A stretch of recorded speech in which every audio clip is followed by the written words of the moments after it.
1.3 million ultimate gaming build එක.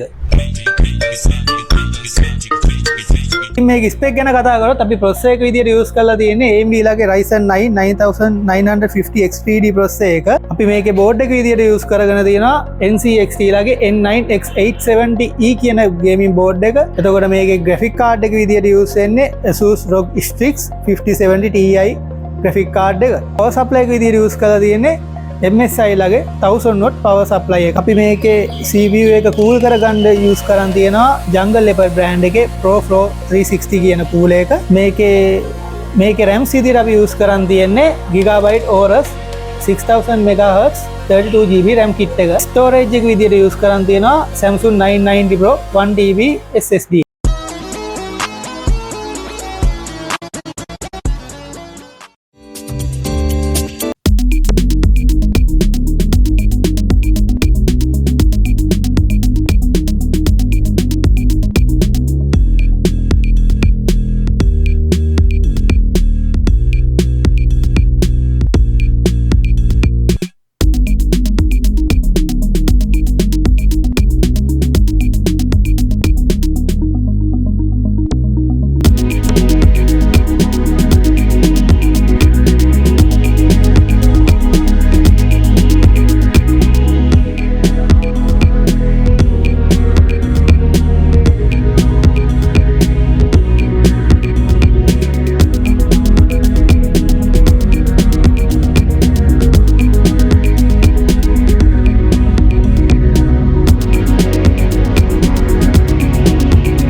pcbuilders.lk.